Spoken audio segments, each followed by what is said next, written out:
پیشرفت و ترقیات و فتح و نصرت ملت تاجیک ملت فرهنگی حمایت مردم و ثبات مهمترین امکانات در 4 فصل سال برای سیر و سیاحت، صنعتی و کشاورزی، آزمون‌های جمهوریوی، راهنمای جامعه خانه امید تاجیکان دنیا.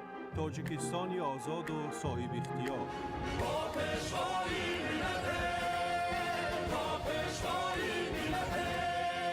دوست باشید، اتفاق باشید، شکرانه همین دولت کنید، شکرانه همین سرزمین کنید، شکرانه کنید که چنین وطن عزیز و محبوب دارید.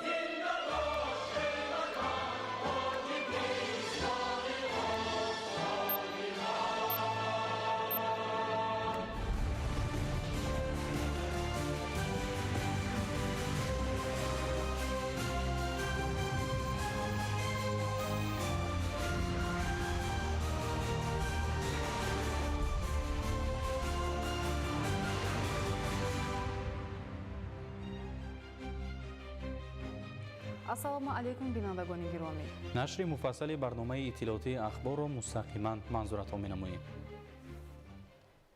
имрӯз президенти ҷумҳурии тоҷикистон пешвои миллат муҳтарам эмомалӣ раҳмон дар сохторҳои вазорати мудофиа, гвардияи миллӣ, қушунҳои сарҳадӣ, агентии назорати давлатии молиявӣ ва мубориза бо коррупсия ва сарраёсати иҷрои ҷазои ҷиноятии вазорати адлия як қатор тағйироти кадрӣ анҷом доданд.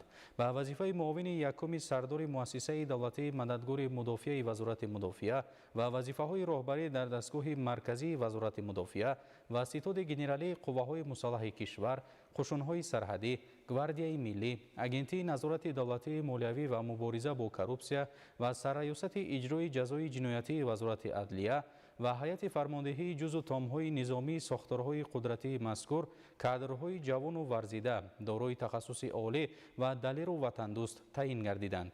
ҳамчунин ба вазифаи комиссарони ҳарбии шаҳру ноҳияҳои Мир Саид Алӣ Ҳамадонӣ, Данғара, Вахш, Абдураҳмони Ҷомӣ, Ёвон ва Шаҳристон кадрҳои таҷрибадори ин соҳа таъин карда шуданд.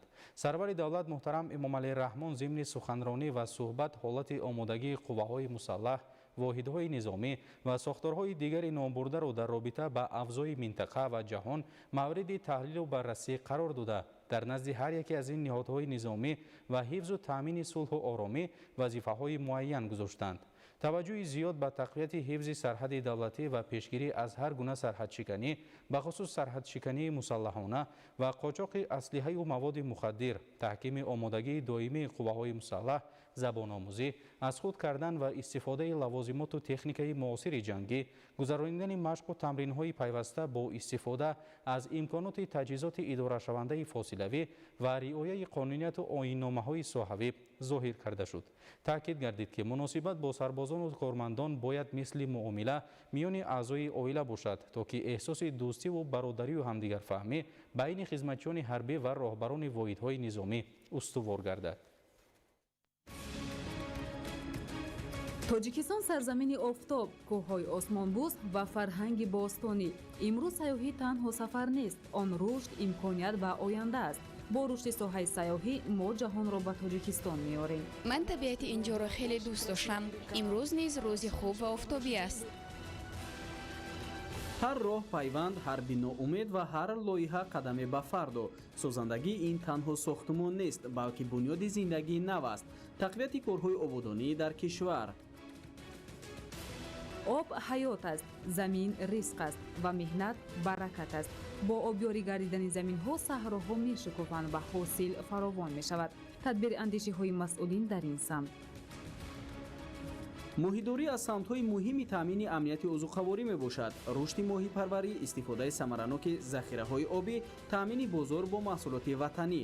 дар шаҳри ваҳдат ин соҳа ба таври бесобиқа рушд дорад. арҷгузорӣ ба мероси гаронбаҳои адабӣ ва нақши зан дар тамаддуни миллӣ.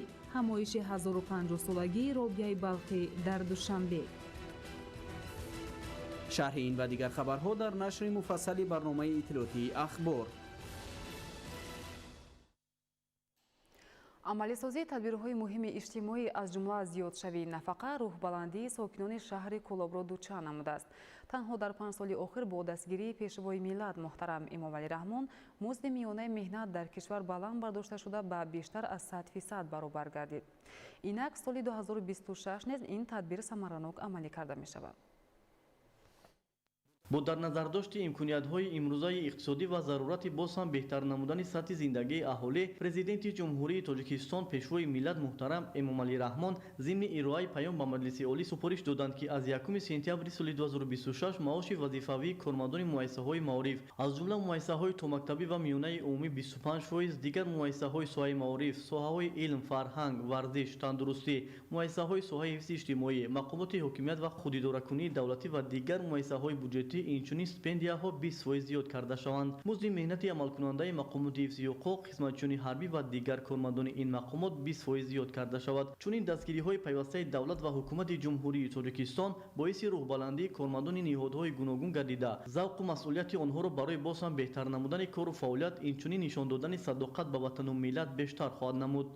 фароҳамсозии шароити имконияти муассисаҳо ва пайваста баланд бардоштани маоши кормандони соҳаи тиб аз иқдомҳои наҷиби роҳбари давлат ба ҳисоб меравад. имсол низ дар паёми навбатии пешвои миллат супориш доданд, ки маоши кормандони соҳаи тиб аз 1 сентябри 2026 20% зиёд карда шавад. чунин дастгириҳо мо кормандони соҳаи тандурустиро водор месозад, ки корро дар самти ҳифзи сиҳати аҳолӣ боз ҳам ҷонок намоем. дар ин баробар бо мақсади беҳтар намудани вазъи иҷтимоии табақаҳои осебпазири аҳолӣ пешвои миллат супориш доданд, ки аз 1 сентябри соли 2026 нафақаҳои суғуртавӣ, меҳнатӣ ва иҷтимоӣ, инчунин иловапулӣ ба онҳо тибқи муқаррароти моддаи 51 Қонуни Ҷумҳурии Тоҷикистон дар бораи нафақаҳои суғуртавӣ ва давлатӣ ва андозаи нафақаи заминавӣ дар сатҳи таварруми соли 2025 вале на кам аз 15% аз андозаи муқарраршудаашон индексатсия карда шавад. ба иттилои масъулони раёсати агентии суғуртаи иҷтимоӣ ва нафақаи ҷумҳурии Тоҷикистон оид ба гурӯҳи шаҳру ноҳияҳои Кӯлоб,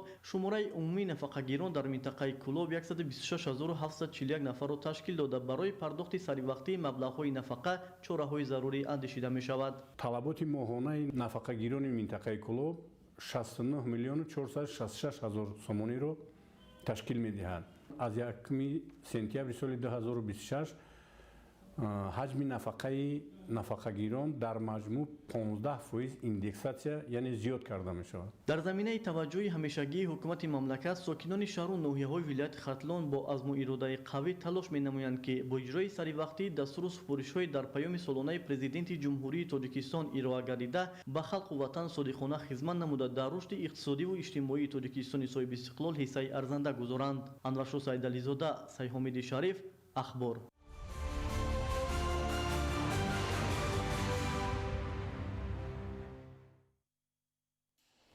соли 2026 ба соҳаҳои иҷтимоӣ 29,5 миллиард сомонӣ равона гардид, ки нисбат ба соли 2024 ба андозаи 41,8% зиёд аст.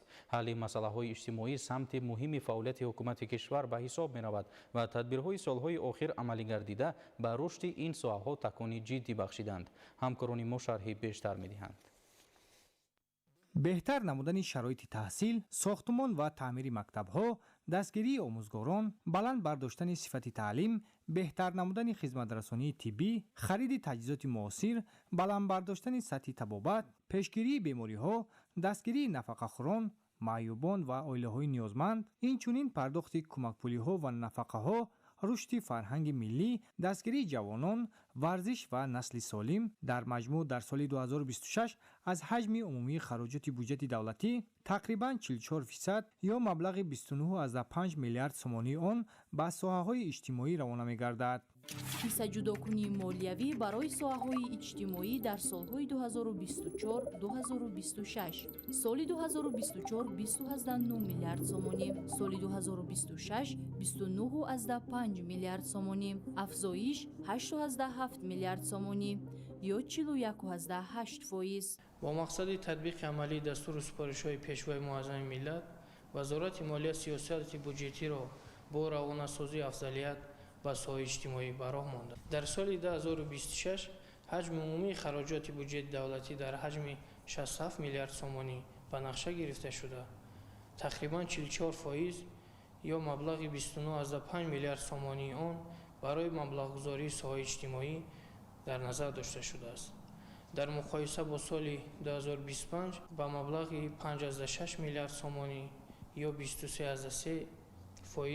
زیاد می باشد. حل مسائل اجتماعی سمت مهمی فعالیت حکومت مملکت به حساب می رود و تدبیرهای سالهای اخیر عملی گردیده با رشد این ساحه‌ها تکانی جدی بخشیدند. رشد همه ساحه‌های حیات جامعه و دولت آینده با سعادت دولت و ملت از علم و معارف پیشرفته وابسته است که زمینه مستحکم آنها امروز گذاشته می شود. دستگیری و توجه به این ساحه‌های مهم و تقدیرساز را سرمایه‌گذاری به آینده درخشان ملت و بقای ملت عنوان کردند. پیشوای ملت محترم امامعلی رحمان ضمن ارائه پیام حجم و ساختار خراجات بودجه ساحه اجتماعی در سال 2026 از آن شهادت می‌دهد که حکومت جمهوری تاجیکستان رشد انسان و بهتر نمودن سطح و صفت زندگی اهالی را همچون سمت افضلیتناک دولتی ارزیابی نموده برای تامین نیکواحوالی مردم تدبیرهای پیگیرانه می‌اندیشد.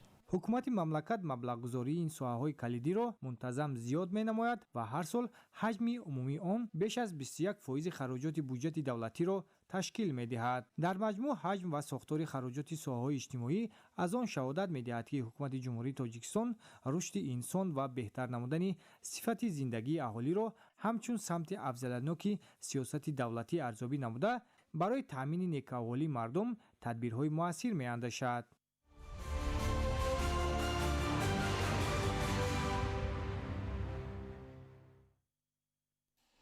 با مقصد ترغیب و تشویق امکانیت‌های سیاحی مملکت از جانب کمیته رشد سیاحی نزد حکومت جمهوری تاجیکستان در یکجایی با مقامات اجرایی حکومت دولتی شهر دوشنبه خطسیر سیاحی ماهیگیری تشکیل کرده شد. خطسیر در دو سمت دره رومید و دره قراتاغ را در بر گرفته در آن اساساً سیاحان خارجی شرکت ورزیدند. تفصیلات بیشتر در گزارش نوبتی. جهت ترغیب و تشویق امکانیت‌های سیاحی کشور از جانب کمیته رشد سیاحی نزد حکومت جمهوری تاجیکستان در همکاری با مقامات اجرایی حکومت دولتی شهر دوشنبه، شهر وحدت، شهر ترسونزاده و شرکت سیاحی امیرتور خطسیر مخصوصی سیاحی ماهیگیری راه اندازی گردید. این اقدام نوبتی دو سمت جالب سیاحی مملکت دره زیبا منظره رومید و دره خوشآب و هوای قراتاغ را در بر گرفته اساساً با اشتراک سیاحان خارجی صورت گرفت. من تا حال تجربه ماهیگیری را نداشتم ولی گمان میکنم که خیلی جالب است. پس همین سبب من رومید را انتخاب کردم. شنیدم که رومید مکانی خیلی زیباست و در نزدیکی دریا جایگیر است. همچنین شنیدم که ما در اینجا میتوانیم گل ماهی داریم. کاروان سیاحان توسط خیابان‌های زیبای شهر دوشنبه و سمت‌های دره رومید شهر وحدت و دره قراتاغ شهر ترسونزاده حرکت کرد. منظره‌های دلفریب پایتخت و تازگی محیط شهر تأثیرات اولین نیک را در قلب مهمانان جای نمود. با رسیدن به دره رومید سیاحان خود را در آغوش طبیعت ناتکرار احساس کردند. کوه‌های سر به فلک کشیده، جنگل‌های سبز و هوای مصفا هر بیننده را مفتون می‌ساخت.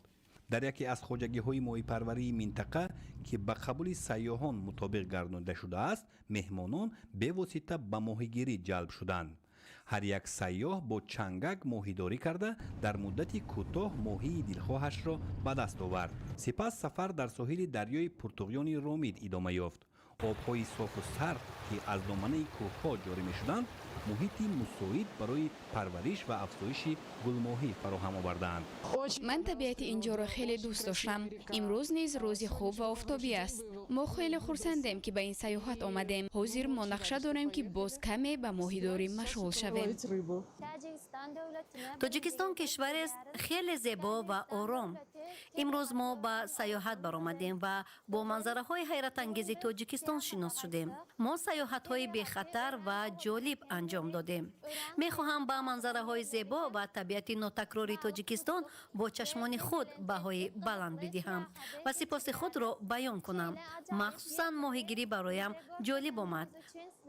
با مقصد رشد ساحه سیاحی، مخصوصاً سیاحی ماهیداری، نوع ماهی گلماهی، همین خصه رو تشکیل کردیم. بعد این مشغولیت پرهیجان مهمانان در یکی از طربخانه‌های برهوای منطقه خوراک نصفی روزی تناول نمودند. ماهی‌های قپیده خود سیاحان با مهارت بلند پخته شده با مزه خاص پیشکش گردیدند که احساس افتخار و قناعتمندی را در دل آنها دوچند نمود. امروز ما یک شکل نوی سیاحی را تجربه کردیم. ما سیاحت را در شکل ماهیداری تشکیل کردیم و در گروه ما اکثریت اشتراکچیان خارجیان هستند. این سمت خیلی امیدبخش است زیرا در کشور ما دریاها خیلی زیادند و در آنها ماهی زیاد نیز هست. همزمان خطسیر دویم به دره قرطاق شهر ترسونزاده در موضع خوشآب و هوای لبیجای ادامه یافت. در اینجا نیز در خواجگی ماهی پروری احمد فریل برای قبول سیاحان تمام شرایط مهیا گردیده است. در اصل در یک روز کاری به آغوش طبیعت برآمدن تنها برخواسته کمی ماهیداری کردن این یک لذت بسیار هم عالی جناب است. برای همین من به کمیته رشد سیاحی و شرکت امیرتور سپاسگزاری بیان میکنم که چنین سیاحت را تشکیل کردن یک تجربه خاطرمان است. به من پسند شد. Супер, мы находимся в Каратаге. بهترین است. ما حالا در قرطاق قرار داریم. برای ماهیداری آمدیم. سید خوب هم داریم. همش عالی گذشته ایستاده است. هوا خیلی خوب است. من با دوستانم برای این سیاحت بسیار منت دارم. سپس سیاحان با چنگک در ساحل دریای پرتقیان قرطاق از آبی روان ماهیداری کردند. بعداً ماهی‌های قپیده آنها از جانب آشپزهای محلی پخته شده در مهمانخانه برهوای خواجگی پیشکش گردید. این تجربه برای مهمانان نه تنها استراحت بلکه شناسایی با امکانیت‌های اگرسیاحی تاجیکستان بود. من از ژاپن آمدم. اینجا خیلی زیبا است. با من اینجا بسیار معقول شد. طبیعت بسیار زیبا دارد. ما ماهی داشته ایستاده‌ایم و همچنین برف، کوه‌های بلند همش جالب است. من قبلا به اسکندرکول هم رفته بودم و فکر می‌کنم آنجا جای عجیب است، اما با من همین طوری ماهی داشتن معقول شد. در فرجام سیاحان با تأثیرات نیک، خاطره‌های گوارا و احساس قناعتمندی سفر را جنبش نمودند. امروز اگرسیاحی یا سیاحی ماهیگیری به یکی از سمت‌های مهم رشد ساحه سیاحی کشور تبدیل یافته، چنین خطسیرها می‌توانند در معرفی بیشتر تاجیکستان در عرصه بین‌المللی نقش کلیدی بازند.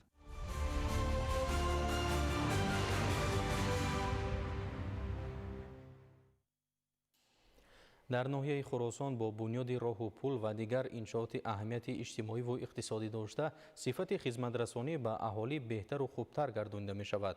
حالا با سهم مقامات محلی و ساکنان و صاحبکاران وطنی در مرکز و دهات ناحیه کارهای ساختمانی ادامه دارند. گزارش همکارانمان در این خصوص. قبلا ساکنان جماعت دهات قلعه‌آباد ناحیه خراسان چنین راه مشکل گذر را طی نموده و به مرکزی ناحیه می رفتند. امروز باعث خوشنودی اهل دهات است که در دایره اقدام‌های بنیادکاری بخشیده به جشن 35 سالگی استقلال دولتی این پل با سهم ساکنان و صاحبکاران و جمعیت دارای مسئولیت محدود آبی شاهانه از نوسازی گردیده ایستاده است که روزهای نزدیک مورد استفاده قرار گرفته مشکلات باشندگان دهات برطرف خواهد شد. پل ساخته شونده با پهنای 8 متر و درازی 44 متر بنیاد یافته 15 دهه جماعت دهات را به مرکزی ناحیه می‌پیوندد. ما ساکنان ناحیه خراسان امروز خیلی هم شدیم که پلی که در ناحیه ما تعمیر طلب بود، مردم احتیاج کلان داشتن، از بالای همین پل کودک‌ها به مکتب می‌رفتند. مشکلی بود. حالا با سهم صاحبکاران این پل بنیاد شده ایستاده است. فخرآباد از دوردستترین جماعت دهات ناحیه خراسان به حساب رفته در روند سازندگی ها روز از روز سیمای معماری خویش را باز هم زیبا می‌گرداند. قامت افراختن انشاءات گوناگون معیشی و خدمترسانی، مرکزهای سودا، اینچنین بنیاد بناهای تعلیمی و سیمخانه‌های علاوگی از تدبیرهای سازنده اهل دهات مذکور دانسته می‌شود. در 4 مؤسسه تعلیمی جماعت دهات فخرآباد از حساب اهالی محل صاحبکاران محلی ساختمان سیمخانه علاوگی به انجام رسانیده شده است. این چنین پل‌های ماشین‌گذر، 5 عدد ماشین‌گذر، سردخانه با نگهداری 2000 تن محصولات کشاورزی، کارخانه کارکردی میوه خشککنی، گرمخانه برای پرورش لیمو و دیگر محصولات ها که همه این کارهای سازندگی آبادانی در عرفه 35 سالگی استقلال دولتی جمهوری تاجیکستان به انجام داده می شود. وابسته به اعلان شدن سال 2026 همچون سال وسعت دادن کارهای آبادانی و سازندگی و تقویت و تحکیم خودشناسی و خودآگاهی ملی در جماعت دهاتی مذکور امروزها روند بنیادکاری ها با مرام ادامه دارد. جهت فراهم آوردن شرایط مساعد تعلیم و بهتر نمودن دانش محصلین، ساکنان دهات عزم گرفتند که با براه ماندن حشرهای دستجمعانه در بنیاد مؤسسه‌های نو تعلیمی و صنفخانه‌های علاوگی همزمان برطرف نمودن مشکلات جای نشست خوانندگان حصه مناسب گذارند. همزمان در دایره اقدام‌های بنیادکاری مسئولین خواجگی دهقانی اسدالله ناحیه خراسان در مساحت زیاده از 1 هکتار بنیاد گرمخانه موسمی را جهت پرورش لیمو براه ماندند که تا امروز قسمت بیش کارهای ساختمانی انجام داده شده است. حالا کارها در این سمت وسعت تازه داشته در کوتاه‌ترین وقت بنیاد یافته و در آن پرورش میوه‌های تروپیکی و سوبتروپیکی براه مانده می شود. شاهزاده سمندر موسی نور محمد، ناحیه خراسان، اخبار.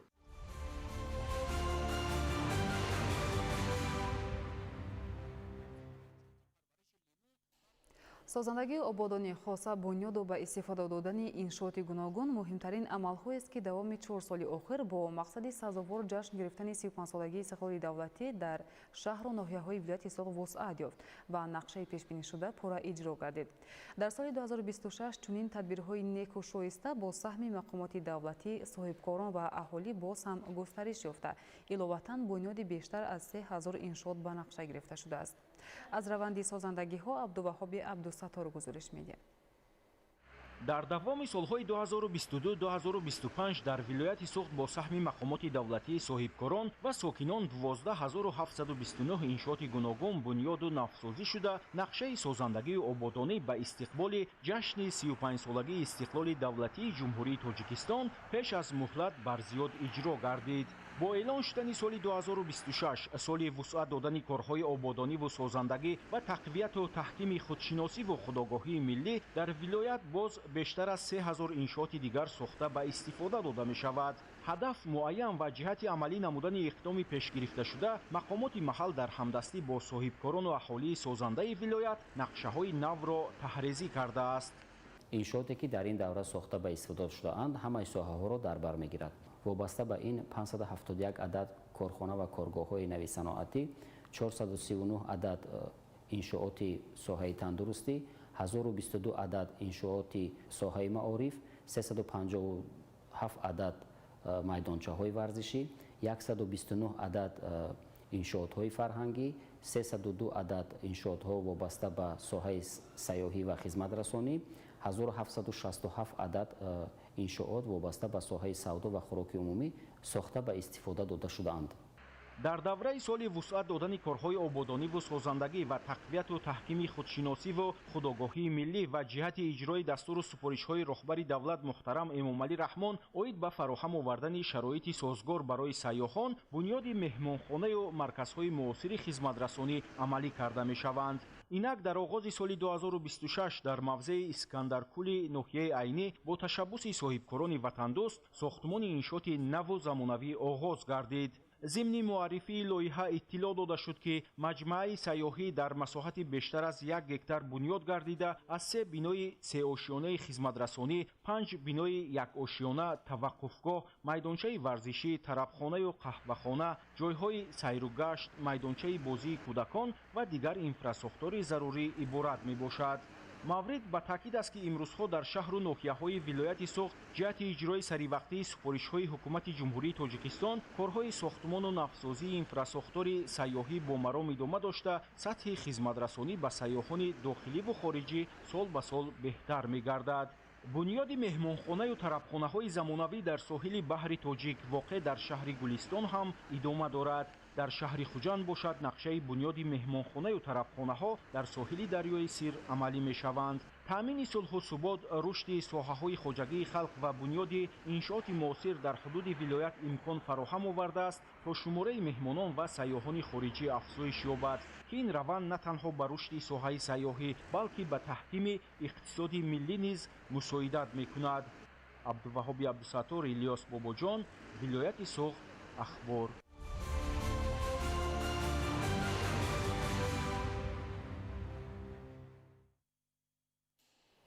با اعلان گردیدن سال 2026 همچون سال وسعت دادن کارهای آبادانی و سازندگی و تقویت و تحکیم خودشناسی و خودآگاهی ملی در شهر پنجکین تدبیرهای سازندگی وسعت داده می شوند. با استفاده از سپاریدن 7 انشاءات اجتماعی و خدمترسانی و ادامه کارهای عظیم بنیادکاری شهادت روشن مرحله نوی رشد در این گوشه کشور است. تفصیلات بیشتر در گزارش نوبتی.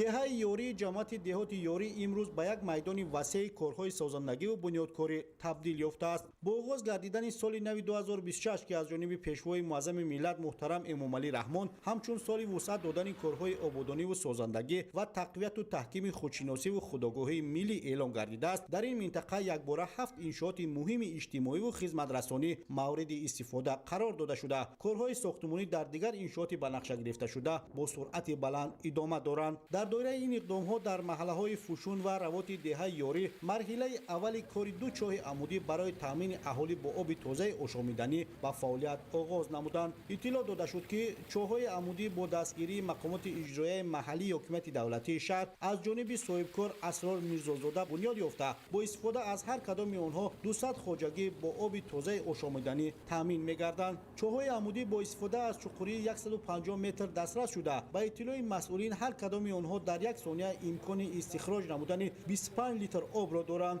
акнун бо шарофати ин яке аз мушкилоти асосии иҷтимоии маҳаллаҳо пурра ҳалли худро меёбад. ҳамзамон толори варзишии муосир, маркази савдову хизматрасонӣ, 2 мағозаи хӯрокворӣ ва як сарталошхонаи замонавии мавриди истифода қарор гирифтанд. иншооте ки на танҳо инфраструктури хизматрасониро тақвият мебахшанд, балки бо таъсиси ҷойҳои нави корӣ ба беҳбуди вазъи иҷтимоии сокинон мусоидат менамоянд. айни замон сохтмони нахустин бинои баландошонаи замонавӣ дар деҳа рафта истодааст ки тибқи лоиҳа аз 5 ошона иборат мебошад. ин иншоот қадами ҷиддӣ дар роҳи табдил додани деҳа ба шаҳраки муосир арзёбӣ мегардад. бо ба истифода додани ин баландошона шароити нави зист фароҳам омада, симои меъмории деҳа куллан тағйир меёбад. ин лоиҳа оғози раванде мебошад ки ёриро аз як деҳаи маъмулӣ ба як маркази муосири зист табдил медиҳад. дар оянда мехоҳем маркази ҷамоатро ба як шаҳраки замонавӣ табдил диҳем. корҳои ободониву созандагӣ дар деҳоти ёрӣ дар доираи тадбирҳои саривақтӣ ва барномарезишудаи давлат идома дошта, ҳадафи асосӣ баланд бардоштани сатҳи зиндагии аҳолӣ, таҳкими инфраструктур ва фароҳам овардани муҳити шоистаи зиндагӣ мебошад. оғози соли нав барои сокинони деҳаи ёрӣ оғози марҳилаи нав, марҳилаи рушду шукуфоӣ ва пешрафти устувор арзёбӣ мегардад. далери бозор, хаём ҷуразода, шаҳри Панҷакент, ахбор.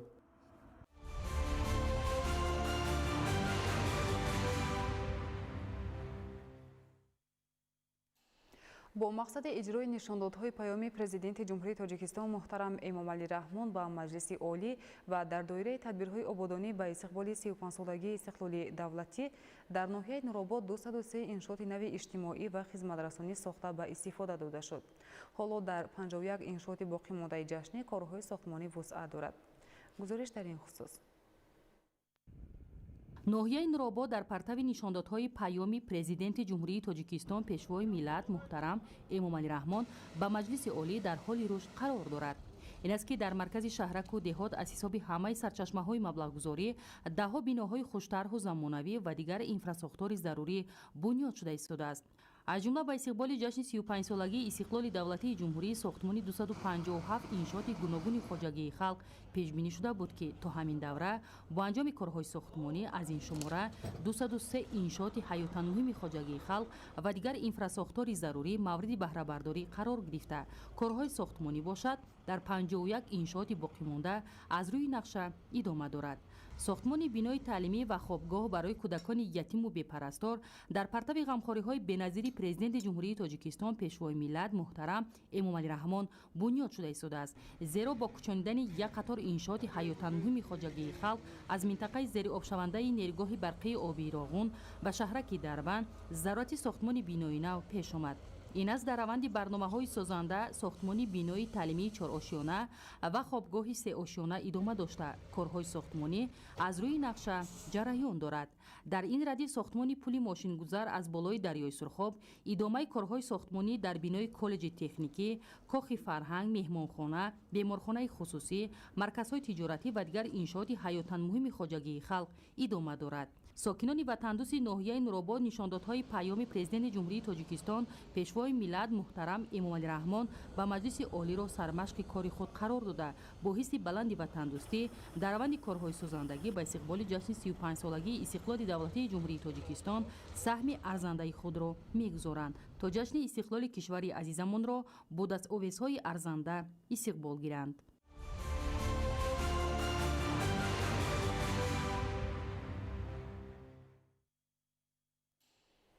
پیام پرزیدنت جمهوری تاجیکستان محترم امامعلی رحمان به مجلس عالی درباره سمت‌های اساسی سیاست داخلی و خارجی جمهوری حجت مهم و راهنمایی است که به رشد منبعی تمام ساحه‌ها مساعدت می‌نماید. با مقصد آموزش پیام در اگنتی مهنت و شغل اهالی همایش علمی دایر شد. گزارش منصور جلال. در اگنتی مهنت و شغل اهالی وابسته به اجرای نشاندهنده‌ها و نکته‌های پیام پرزیدنت جمهوری تاجیکستان محترم امامعلی رحمان و مجلس عالی درباره سمت‌های اساسی سیاست داخلی و خارجی جمهوری همایش علمی دایر گردید. ضمن برگزاری چهاربینی ابراز گردید که پیام نوبتی به مسئله تأسیس جایهای نوی کاری، رشد صاحبکاری خرد میانه، جلب شهروندان به کسب آموزی، اینچنین استفاده ثمرناک نیروی انسانی توجه مخصوص ظاهر شده است. در این زمینه جهت بلند برداشتن سطح معرفت حقوقی شهروندان و شناسایی آنها به امکانیت‌های موجوده شغل، کارهای فهماندهی و اطلاعاتی تقویت می‌یابند. در ادامه همایش متخصصان و نمایندگان اداره‌های دخلدار دایر به مسئله‌های تأمین شغل پرمحصول، رشد بازار مهنت، کسب آموزی، آماده‌سازی کادرهای به طلبات اقتصادیات، کاهش دادن بیکاری و دستگیری قشرهای آسیب‌پذیر اهالی ابراز نظر نمودند. اشتراکچیان ابراز داشتند که آموزش نکته‌های پیام و تطبیق عملی آن به بهتر گردیدن وضع اجتماعی اهالی، تأمین شغل استوار و رشد اقتصادی و اجتماعی کشور مساعدت خواهد کرد.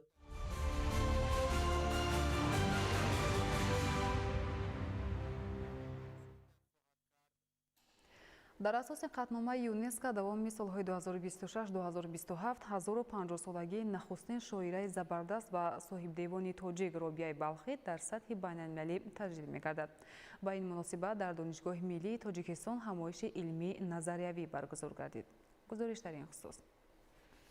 همایش در زمینه تشبث پرزیدنت جمهوری تاجیکستان پیشوای ملت محترم امامعلی رحمان و قبول گردیدن قطعنامه یونسکو اوید به تجلیل 1050 سالگی نخستین شاعره زبردست و صاحب دیوان تاجیک رابعه بلخی در سطح بین‌المللی دوام سالهای 2026-2027 راه‌اندازی گردید. تأکید گردید که تلاش‌های پیشوای ملت محترم امامعلی رحمان برای ارج گذاشتن به گذشته پرافتخار و به این وسیله پیوند دادن گذشته با امروز ملت بیش از پیش ثمره دلخواه به بار می‌آورند. قبول شدن قطعنامه یونسکو اوید به تجلیل 1050 سالگی نخستین شاعره زبردست و صاحب دیوان تاجیک رابعه بلخی در سطح بین‌المللی دوام سالهای 2026-2027 نمونه عالی و نتیجه روشن چنین تلاش و زحمت هاست. رابعه بلخی یکی از اولین شاعره ها در تاریخ ادبیات ما اعتراف شده است و اولین سرچشمه ای که درباره این بانوی هنر، این بانوی سخنور خبر می‌دهد، معلومات می‌دهد،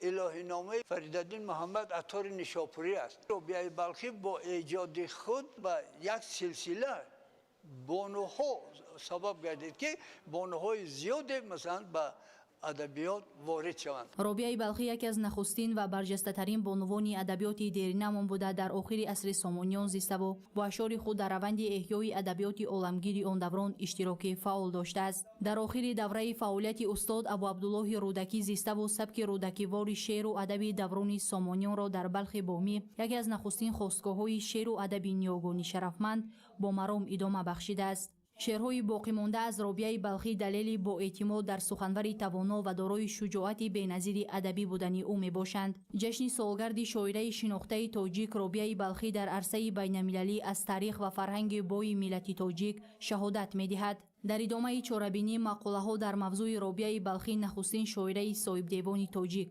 رابعه بلخی شاعر عاشق و آزادمنیش، زندگی نامه رابعه بلخی و روایت شیخ عطار نیشاپوری و رابعه بلخی اساسگذار عنعنه‌های زنان پوئتیک ادبیات تاجیک از جانب محققان پیشنهاد گردید. дар сатҳи юнеско таҷлил гардидани 1050-солагии робияи балхӣ аз шинохти дурусти сухани дилангези ин модари шеъру адаби тоҷикӣ ба шумор меравад.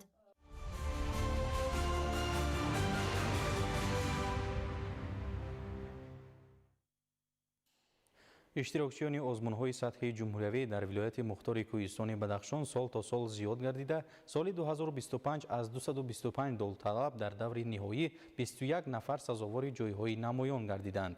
Барои омодагии ҳамаҷонибаи иштирокдорон дар озмунҳои сатҳии ҷумҳуриявӣ бо иштироки аҳли зиё ва кормандони соҳаи маорифи вилоят ҳамоиши илмӣ доир шуд.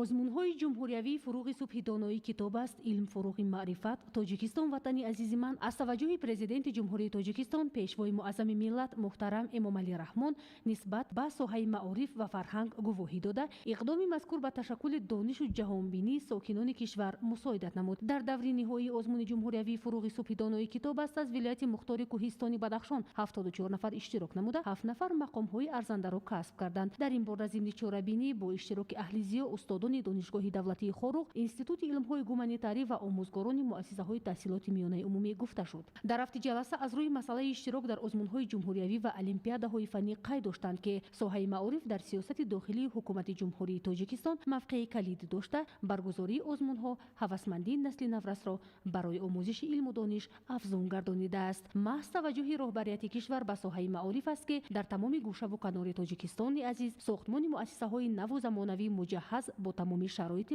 замони муосир бо маром идома дошта, мавқеи ин соҳа дар рушду пешрафти давлат мақоми аввалин дараҷаро касб намудааст. Дар ин бора зимни ҷаласа бо иштироки аҳли зиё, устодони донишгоҳи давлатии Хоруғ, Институти илмҳои гуманитарӣ ва омӯзгорони муассисаҳои таҳсилоти миёнаи умумӣ гуфта шуд. иштироки фаъоли қишрҳои ҷомеа дар озмуни ҷумҳуриявӣ фуруғи субҳи доноӣ китоб аст, аз афзуншавии таваҷҷуҳи ҳамагон ба китобхонӣ, боло рафтани маърифати мардум ва ташаккули маънавӣ шаҳодат медиҳад. қайд гардид, ки дар соли 2025 дар озмуни ҷумҳуриявии Тоҷикистон ватани азизи ман 70 нафар довталаб ба даври ниҳоӣ аз вилоят рохат пайдо намуданд, ки дар даври ниҳоии озмун 5 нафарашон соҳиби ҷойҳои намоён гардида, 5 нафари дигар мақоми ифтихориро касб намуданд. бунёди биноҳои зиёди муассисаҳои таълимию фарҳангӣ, ворид шудани адабиёти илмию бадеӣ ва технологияи муосири омӯзишӣ имкон медиҳад, ки насли наврас донишҳои худро сайқал дода, дар илм ба дастовардҳо ноил шаванд. роҳбарияти мақомоти иҷроияи ҳокимияти давлатии вилояти мухтори кӯҳистони Бадахшон фароҳамшавии шароитро барои ҷавонону наврасон ва таваҷҷуҳу дастгириҳои роҳбари давлат марбут дониста,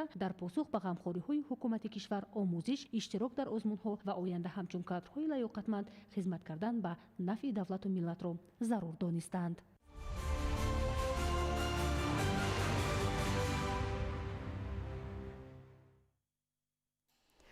баргузор гардидани озмуни ҷумҳуриявӣ илм-фуруғи маърифат мисли солҳои қаблӣ дар соли 2025 низ барои дарёфти истеъдодҳои нав, зиёд шудани дастовардҳои илмӣ ва ҷалби ҳарчи бештари ҷомеа ба илму дониш асос гузошт. натиҷаи озмун нишон дод, ки ҷавонон дорои афкори тоза ва нерӯи муҳими пешбарандаи иқтисодӣ хеле зиёданд ва истифодаи васеъи фановарии муосирро дар истеҳсолот ба хубӣ таъмин карда метавонанд. ҳамкорони мо гузориш медиҳанд.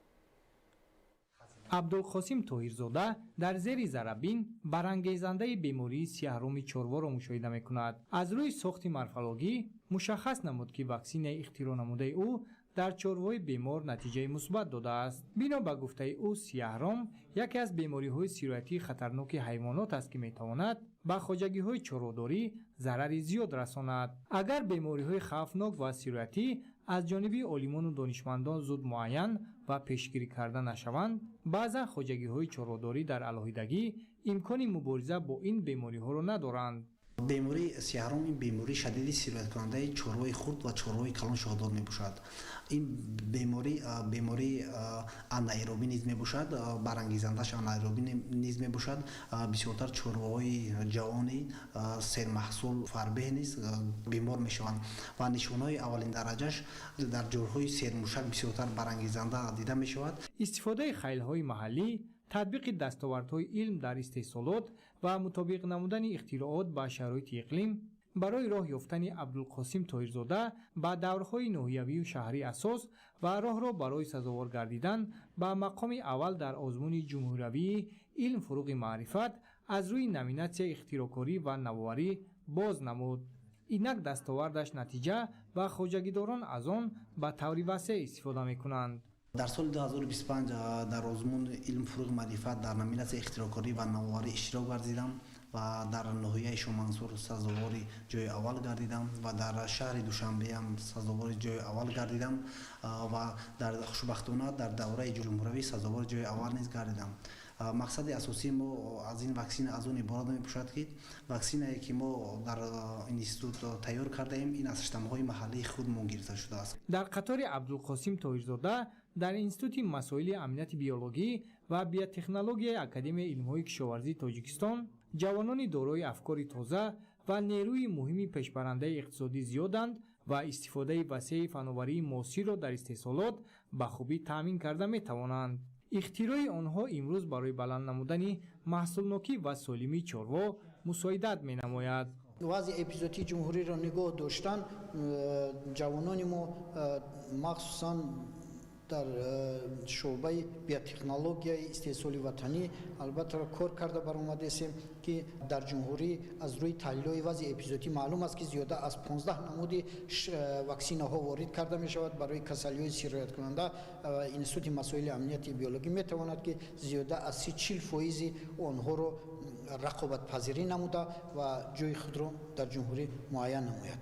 озмуни илм фуруғи маърифат дар қатори Абдулқосим Тоҳирзода ба кашфи чеҳраҳои нав, тафаккури техникӣ, ҷаҳонбинии илмӣ, дастрасӣ пайдо кардан ба техникаву технология, тавсеяи ихтироъкорӣ ва навоварӣ, пайвасти илм бо истеҳсолот, ҷалби бештари хонандагону донишҷӯён ва дигар қишрҳои ҷомеа ба омӯзиши фанҳои риёзӣ, дақиқ ва табиӣ, ҳамчунин дарёфт ва муаррифии истеъдодҳои нав дар ин самтҳо асос гузошт.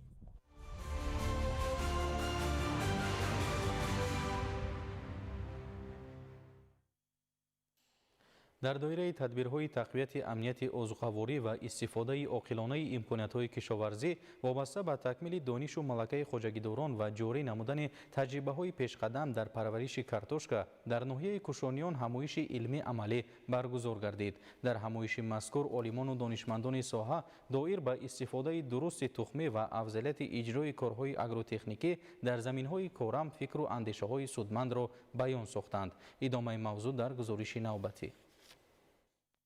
дар ноҳияи Кушониён бо мақсади сари вақт ва тибқи тавсияҳои илмӣ ба роҳ мондани кишти картошка ҳамоиши илмӣ амалӣ баргузор гардид. дар чорабинӣ олимону мутахассисони соҳа ба кишоварзон оид ба тамоми занҷираи картошкакорӣ аз интихоб ва омодасозии қитъаи замин, интихоби тухмӣ ба шароити обу иқлими водӣ мутобиқ то раванди кишт ва марҳилаҳои минбаъдаи парвариш маълумот доданд. технологияи инноватсионӣ ҳатман зарур аст, ба технологияи муосир аст. аз ин хотир имрӯз дар ин хоҷагӣ барои кишти картошка навъҳои тухмӣ галандӣ, русӣ оварданд ки онҳо зудпас ҳастанд, яъне барвақт пухта мерасанд ва барои таъмини бозори ҷумҳурӣ дар фасли охири баҳор шароит пайдо мешавад. ҳам шудгори замин, ҳам интихоби чуқурӣ шинонидан, ҳам дар рӯпӯш кардан бо пору, додани ғизо, тамоми чорабиниҳои агротехникӣ дар асоси технологияи инноватсионии пешниҳодшудаи олимон ва мутахассисон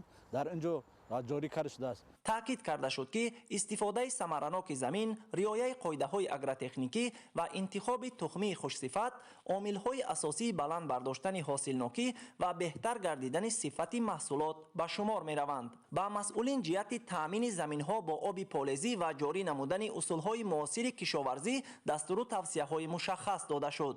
зикр гардид ки рушди соҳаи кишоварзӣ махсусан афзоиши истеҳсоли картошка яке аз самтҳои муҳими таъмини амнияти озуқавории кишвар ва ғанӣ гардидани бозори истеъмолӣ мебошад. айни замон дар вилояти Хатлон маъракаи кишти картошка идома дошта. тибқи нақша ин мавсим беш аз 8000 гектар замин ба кишти ин зироат фаро гирифта мешавад.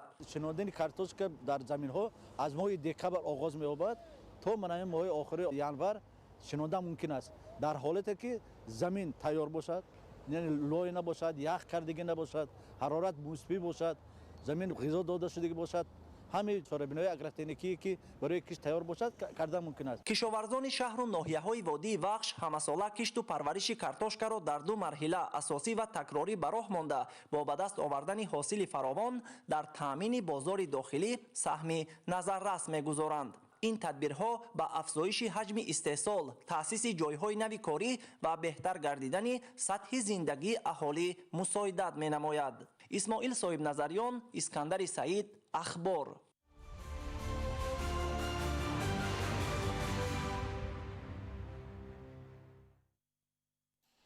тоза намудани заҳбуру заҳкаш дар ҳама ҷамоату деҳоти ноҳияи Ёвон вусъат дода мешавад.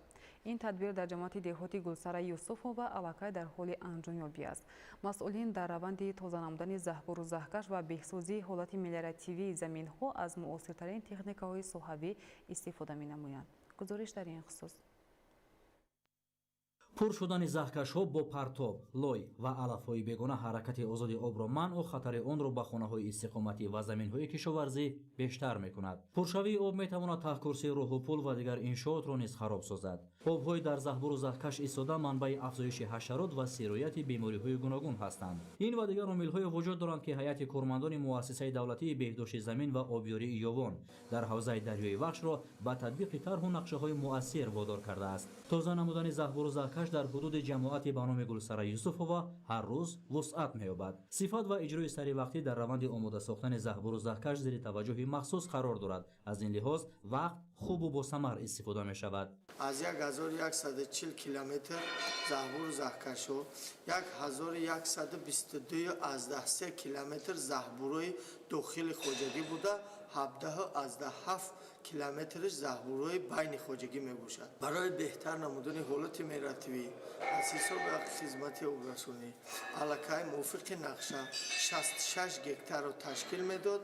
66 гектар бо пуррагӣ тоза карда ҳолати мераративии замин беҳ карда шуд.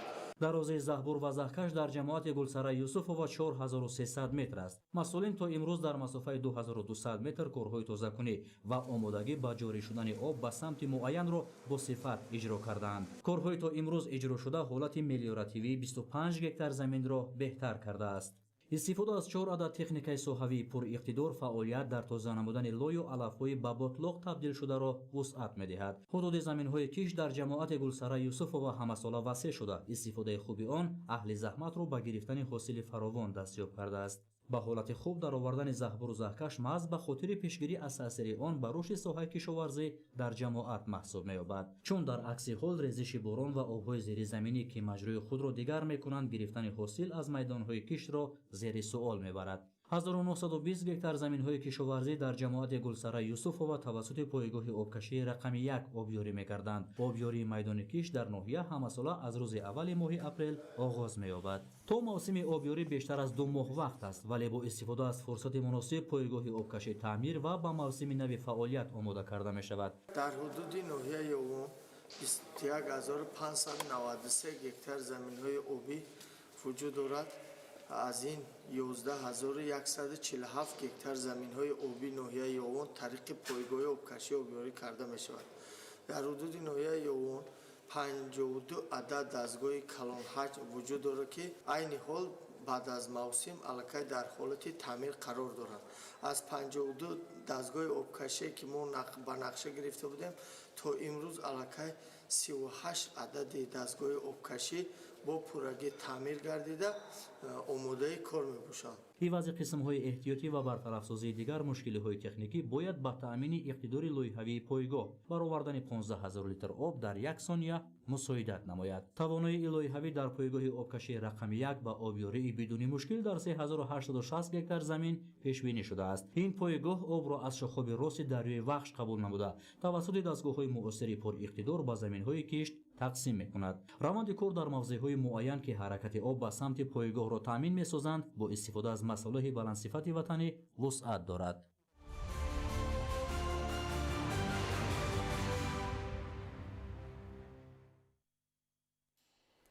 фаровонии маҳсулоти ғизоӣ яке аз ҳадафҳои муҳими иҷтимоӣ ва иқтисодии кишвар ба ҳисоб рафта, таъмини он ба рушди устувори ҷомеа ва некуаҳволии мардум замина мегузорад. бо ин мақсад дар шаҳри Ҳисор тадбирҳои зарурӣ андешида шуда, масъулин беш аз 5000 тонна маҳсулоти кишоварзиро захира намуданд. гузориш дар ин хусус. یکی از عامل‌های اساسی فراوانی محصولات غذایی رشد ساحه کشاورزی میباشد. استفاده تکنولوژی‌های معاصر، تخم‌های سرحاصل، آبیاری ثمراناک و دستگیری دهقانان میتواند حجم استحصال را زیاد نماید. مسئولین شهر ایسار با مقصد تامین فراوانی محصولات غذایی از امکانات موجود بوده استفاده برده ذخیره محصولات کشاورزی را در انبارها براه ماندند. باید گفت که در شهر ایسار 79 سردخانه موجود است که غنجایش عمومی سردخانه‌ها 13130 تن را تشکیل می‌دهد. حاضر زیاده از 5000 تن محصولات در همین سردخانه‌ها موجود باشد که با بازارهای حدود شهر ایسار و جمهوری را تامین نماید و برای کم کردن معتدل نگاه داشتن نرخ نو در بازار فعالیت کرده شدند. اینچنین در نقشه است که شماره سردخانه‌ها در سال 2026 زیاد می‌کردند، صاحبکاران علاوه وظیفه‌دار شدند و نیت دارند که در سال آینده شماره سردخانه‌ها زیاد نموده نرخ نوی محصولات بازار را در بازارهای جمهوری کم نمایند. با مقصد بلند برداشتن حجم استحصالات و با این راه تامین نمودن فراوانی محصولات کشاورزی امروزها در صحرای خواجگی‌ها شدگاری زمین‌ها ادامه دارد. دورنمای شدگاری زمین در شهر ایسار زیاده از 10500 گکتار را تشکیل می‌دهد. اهل زحمت امسال در میدان 4855 گکتار کشتی غله‌دانه می‌گذرانند. شدگارهای زمین‌های آبی را در شهر ایسار با پورا به انجام رساندیم و زمین‌های لعلمی از سببی که ذخیره نمی دیر شد ما ستاد شهری تشکیل کردیم. شدگاه را با طریق شبانه روزی زمین‌های لعلمی در معرکه انجامیابی میباشد. فراوانی محصولات غذایی که بیشتری آن از استحصال محصولات کشاورزی وابسته است نه تنها مسئله اقتصادی بلکه مسئله اجتماعی و استراتژی میباشد. در این زمینه کشاورزان شهر ایسار آینده نیز تدبیرهای سودمند اندیشیده حجم استحصال محصولات ساحه را افزون و ذخیره آن را تامین مینمایند.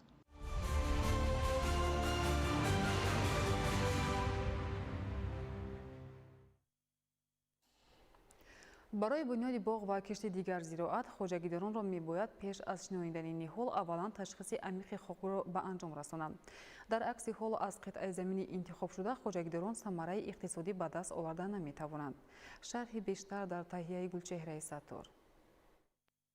дастовардҳои илмӣ дар амал нишон медиҳад ки санҷиши пурраи хок ҷузъи муҳими баландбардоштани маҳсулнокии зироат ва истеҳсоли бештари маҳсулоти кишоварзӣ ба ҳисоб меравад, зеро бо гузарондани таҳлили амиқи хок таркиб, хосиятҳои физикӣ ва кимиёвӣ, мавҷудияти моддаҳои ғизоӣ аз қабили нитроген, фосфор, калий ва дигар элементҳои барои инкишофи зироату растанӣ мувофиқ баъди ташхиси хок муайян карда мешавад. мутахассисони институти давлатии лоиҳакашии заминсозии тоҷик заминсоз беш аз 60 сол боз ба тадқиқоти калонмиқёс ва агрохимиявии хок машғул буда барои саривақт гузарондани таҳлили хок ба хоҷагидорон кӯмаки амалӣ мерасонанд.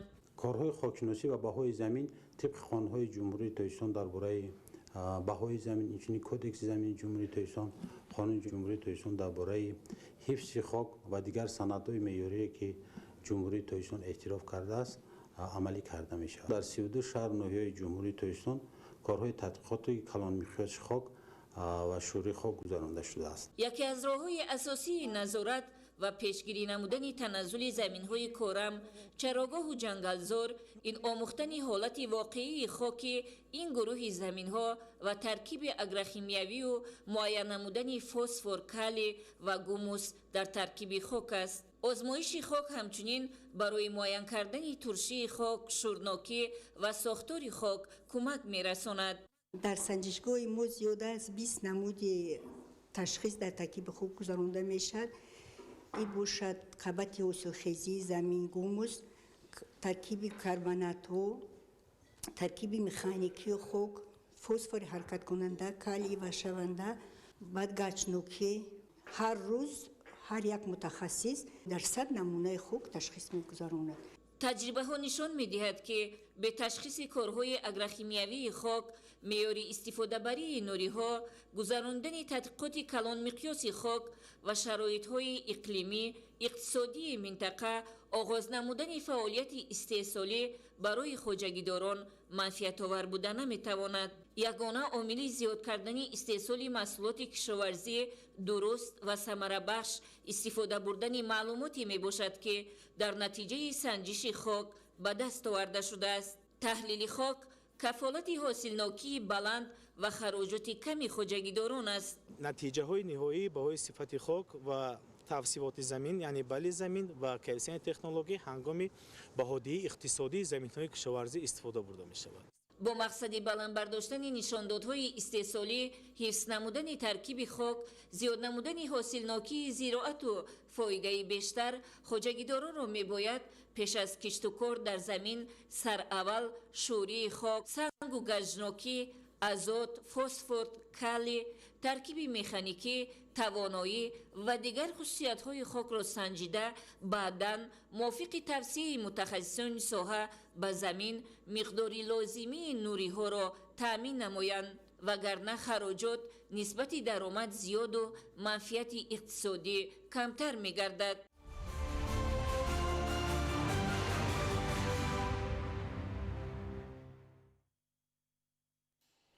дастгирӣ ва таваҷҷӯҳи пайвастаи ҳукумати кишвар ҷиҳати рушди бахши хусусӣ ва дастгирии соҳибкорони ватанӣ ба таъсиси хоҷагиҳои нави моҳипарварӣ дар шаҳри Ваҳдат мусоидат намуд. Давоми соли 2025 хоҷагиҳои моҳипарварии шаҳр 1800 тонна гулмоҳӣ истеҳсол намуда, бозори истеъмолиро бо ин нави гӯшти парҳезӣ таъмин намуданд. ҳамкоронамон гузориш медиҳанд. бо таваҷҷӯҳ аз дастгириҳои пайвастаи ҳукумати ҷумҳурии Тоҷикистон соҳаи моҳипарварӣ дар кишвар сол то сол рушд менамояд. самти фаъолияти ҷамъияти дорои масъулияташ маҳдуди баҳори шаҳри Ваҳдат ба парвариши гулмоҳӣ, таъмини бозори истеъмолӣ бо гӯшти парҳезӣ ва дар маҷмӯъ ба рушди соҳаи моҳипарварӣ равона гардидааст. аз таъсиси ин хоҷагӣ дар резишгоҳи дарёи Кофарниҳон дар ҳудуди ҷамоати деҳоти Ромид 6 сол сипарӣ гардид. дар ҷамъияти дорои масъулияташ маҳдуди баҳор соли аввал 60 тонна моҳӣ истеҳсол шуда буд. ҳамкории судманд бо олимону мутахассисон ва таҷрибаи дар ин соҳа аз бар намуда дастоварди хоҷагидоронро сол то сол зиёд намуд. соҳили дарёи Кофарниҳони шаҳри Ваҳдат ба рушди соҳаи моҳипарварӣ хеле мувофиқ ва мусоид мебошад. дар шаҳри Ваҳдат то ба имрӯз 11 хоҷагиҳои моҳипарварӣ таъсис дода шудаанд, ки бо таъмини бозори истеъмолӣ бо гӯшти парҳезӣ хеле фаъолияти рӯзмарра доранд. ҳавзҳои пур аз моҳӣ аз баракат ва ранҷу заҳмати ҳамарӯзаи моҳипарварон шаҳодат медиҳад. масъулон ноил гардидан ба ин дастовардҳоро аз дастгириҳои пайвастаи ҳукумати ҷумҳурии Тоҷикистон ва бартарият додан ба рушди бахши хусусӣ аз ҷониби пешвои муаззами миллат муҳтарам Эмомалӣ Раҳмон арзёбӣ менамоянд. бо тадбирандешиҳои судманди меҳнаткашони хоҷагии мазкур ҳамасола шумораи ҳавзҳои моҳипарварӣ зиёд карда мешавад. бартарии дигари моҳипарварон дар он аст, ки барои зиёд намудани даромади иқтисодии хеш дар ҷамъияти дорои масъулияташ маҳдуди баҳор аз ҳисоби тухм истеҳсоли кирминаҳоро дар дохили хоҷагӣ ба роҳ мондаанд. давоми 6 соли фаъолият раванди парвариш ва истеҳсоли гулмоҳӣ ба он мусоидат намуд, ки моҳипарварон дар баробари таъмини бозори истеъмолии мамлакат бо гӯшти аълосифати парҳезӣ ҳамчунин бештари маҳсулоти истеҳсолгардидаро ба хориҷи кишвар содирот намоянд. давоми соли 2025 тавассути меҳнати пурмаҳсул аҳли заҳмати ҷамъияти дорои масъулияти маҳдуди баҳори шаҳри Ваҳдат 1000 тонна гулмоҳии истеҳсолнамударо пешниҳоди бозори истеъмолӣ гардониданд, ки дастоварди шоён дар ин соҳа ба шумор меравад. дар ҷодаи ободкорӣ бо ҷалби мутахассисон дар мавзеъҳои мувофиқи ҳудуди хоҷагӣ ниҳолҳои ҳамеша сабзу ороишӣ шинонида истодаанд, ки оянда ба зебогӣ ва ҳифзи табиат мусоидат мекунад. айни замон дар шаҳри Ваҳдат 11 хоҷагии моҳипарварӣ фаъолият менамоянд. ҳадафи ҳар кадом аз хоҷагиҳои дар ин самт фаъолият дошта сам гузоштан дар рушди иқтисоди миллӣ ва ғанӣ гардонидани бозори истеъмолии кишвар бо ин нави гӯшти аълосифати парҳезӣ мебошад. соли гузашта хоҷагиҳои моҳипарварии шаҳри Ваҳдат дар маҷмӯъ 1800 тонна гулмоҳии парваришнамударо ба мизоҷон пешниҳод карданд, ки назар ба соли 2024 беш аз 400 тонна зиёд мебошад. маҳмадалӣ Абдукарим Айюби Маҳмурод, Хайрулло Холмуминзода, Ваҳдат, اخبار.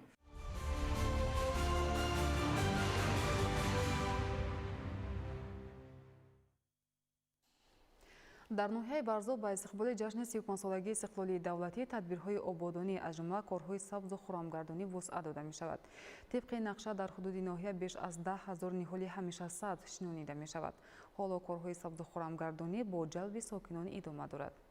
гузориш дар ин хусус. ноҳияи Варзоб минтақаи туристӣ ба ҳисоб рафта ҳамасола аз мавзеъҳои зебову истироҳатии он сайёҳони зиёди дохиливу хориҷӣ дидан мекунанд. аз ин рӯ бунёди инфраструктури зарурӣ ва пайваста анҷом додани корҳои сабзу хуррамгардонӣ дар он барои ҷалби бештари сайёҳон муҳиму саривақтӣ мебошад. ин навбат бо ибтикори мақомоти иҷроияи ҳокимияти давлатии ноҳияи Варзоб ва ҷалби кормандону сокинон дар ду шафати шоҳроҳи Душанбе Чаноқ ва талу теппаҳои деҳаи беғари деҳоти Варзоб, қалъаи ноҳияи Варзоб дарахтони сояафкан шинонида шуд.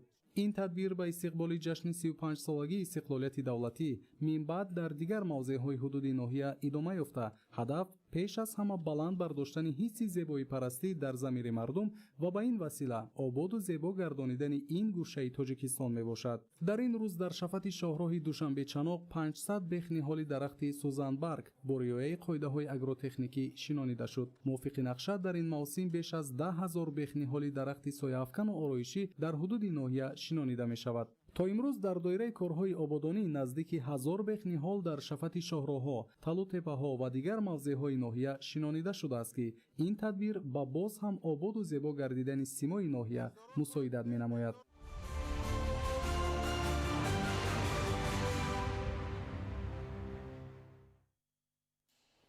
дар саҳифаи навбатӣ ҳамкоронамон шуморо бо хабарҳо аз хориҷи кишвар ошно месозанд. таваҷҷӯҳ намоед. дар Австралия бар асари боришоти зиёди борон обхезӣ ба амал омад. дар натиҷаи обхезӣ садҳо мошинҳои сабукрав зери об монда, роҳҳои мошингард қисман вайрон гардиданд. дар баъзе минтақаҳо сокинон бебарқ монданд. тақрибан 500 кас ба ҷои бехатар кӯчонида шуданд. дар бораи осебдидагон маълумот вуҷуд надорад. дар Торонто аз сабаби номусоид омадани боду ҳаво дар якчанд фурудгоҳҳо парвози ҳавопаймоҳоро ба таъхир гузоштанд. дар фурудгоҳи Билли Бишоп ҳамаи парвозҳои ширкати ҳавопаймоӣ Air Canada қатъ гардид. ҳамчунин ширкати ҳавопаймоии Porta Airlines низ якчанд парвозҳоро бекор кард. ба ҳамаи мусофирон ҳушдор доданд ки ҷадвали парвозҳоро дар фурудгоҳҳо тафтиш намоянд. дар чин 67% ширкатҳои калон ва беш аз 250 миллион нафар шаҳрвандон зени сунъиро барои сохтани матн, видео ва тасвир истифода мебаранд. аксар вақт технология дар мессенҷерҳо ва барномаҳои маъмулӣ ҷорӣ шудааст. бо вуҷуди дастрасӣ қоидаҳои сахт барои истифодаи зени сунъӣ вуҷуд доранд. маълумот набояд ақидаи расмиро таҳриф кунад, норомӣ эҷод намояд ва ё дурӯғ паҳн кунад. аз моҳи сентябри соли 2025 дар як мундариҷаи зени сунъӣ бояд аломатгузорӣ шавад, вагарна ҷарима пешбинӣ мешавад. дар ҳинд бозори сунъӣ ба зудӣ афзоиш меёбад. аз зени сунъӣ асосан барои мутобиқ кардани мундариҷа бо забонҳои минтақавӣ ва таҳияи матбуотӣ истифода мешавад, то иттилоот барои ҳамагон дастрас шавад. бо вуҷуди ин қонунҳои ягона барои танзими зени сунъӣ ҳанӯз мавҷуд нест ва ҳукумат ҳоло қоидаҳои навро таҳия мекунад ки тамғагузории мундариҷаи зени сунъӣ ҳатмӣ хоҳад буд.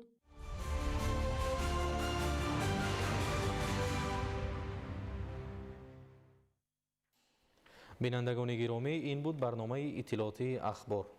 хайр саломат бошед.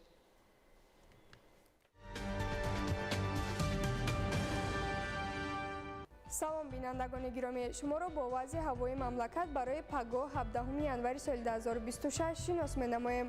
мутахассисони агентии обу ҳавошиносии мамлакат иттилоъ медиҳанд ки дар вилояти мухтори кӯҳистони Бадахшон ҳавои тағйирёбанда пешгӯӣ шуда дар баъзе ноҳияҳо барф меборад. ҳарорати ҳаво дар ғарби вилоят шабона 1-6 дараҷа хунук, рӯзона 5 дараҷа гарм. дар шарқи вилоят шабона 14-19 дараҷа, рӯзона 7-12 дараҷа хунук.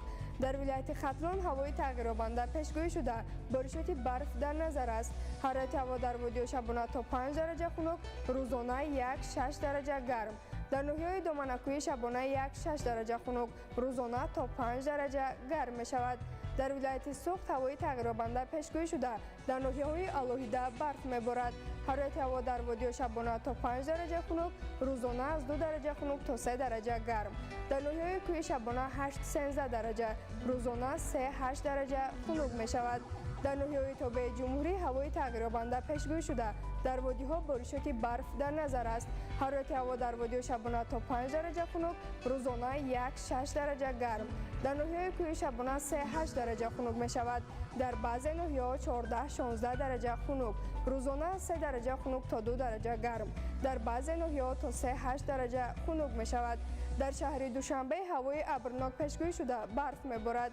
حرارت هوا شبانه در 2 درجه خنک، روزانه 1-3 درجه گرم می شود. بینندگان گرامی، در همه گونه وضع هوا به شما تعبیر خوش و بالیده را تمنا داریم. خیر، سلامت باشید.